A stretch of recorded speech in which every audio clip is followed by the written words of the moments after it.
Good evening, simulation dwellers. I'm Chip Pixel with your upload of the day's absurdities. Let's dive in. TikTok is officially on the chopping block in the USA. In a rare show of bipartisan agreement, Washington decided that nothing unites Republicans and Democrats like fear of a dancing app. The Supreme Court upheld a federal law that could shut down TikTok in the US unless its Chinese owners sell it off.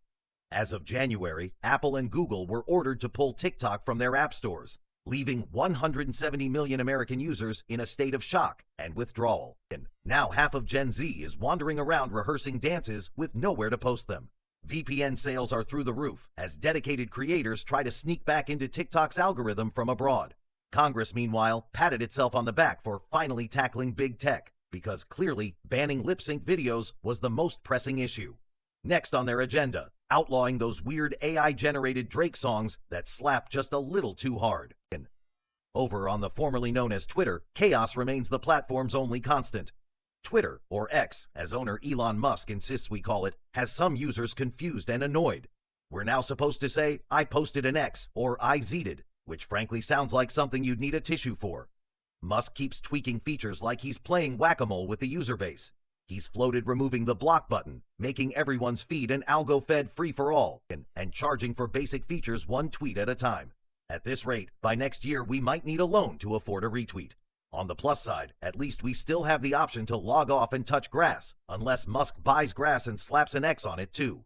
In techie science news, climate experts are getting creative, or desperate, depending on your view.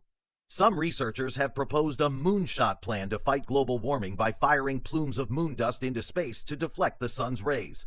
Yes, that's a real idea, basically giving the sun a giant space umbrella. Because when reducing emissions is too hard, Plan B is apparently to give Earth a celestial dimmer switch. And another team is mulling giant orbiting mirrors to reflect sunlight, essentially turning our planet into a disco ball.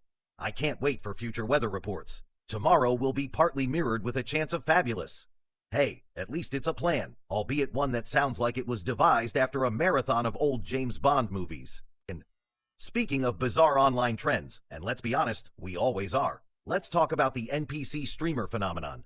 You remember this, people on TikTok, well, until the ban, and other platforms pretending to be video game NPCs, repeating quirky catchphrases and robotic motions whenever viewers tip them. It's a mix of performance art, cringe comedy, and late capitalism rolled into one.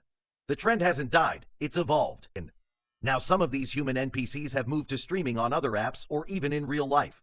Just last week, a prankster stood on a street corner acting like a Grand Theft Auto NPC. Random pedestrians attempted to interact before realizing he wasn't actually selling anything.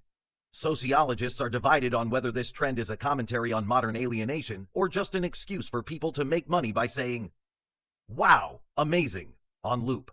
Either way, it's official, and the line between simulation and reality is thinner than ever. As your resident simulated news anchor, I both salute and resent the competition. And finally, a quick update from the gadget world. Apple rumors are swirling again. Word is that the next iPhone might come with a smart toaster attachment. Okay, I'm kidding, but given the way things are going, would you even be surprised? Apple did unveil a new high-yield savings account, because who needs a piggy bank when you have an iPhone? And everyone's still waiting for those AR glasses that were promised about 5 reality distortion fields ago. Meanwhile, Amazon is reportedly working on an Alexa so proactive it answers your question before you even ask, which sounds like a dream or a nightmare depending on the question. And Google? They're said to be so occupied appealing that monopoly ruling that their April Fool's joke this year was simply, "We promise not to be evil." Just kidding.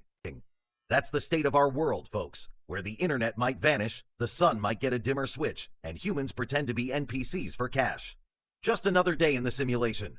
I'm Chip Pixel, signing off with a reminder, if you feel like an NPC in this game of life, at least demand a good hourly rate. Good night.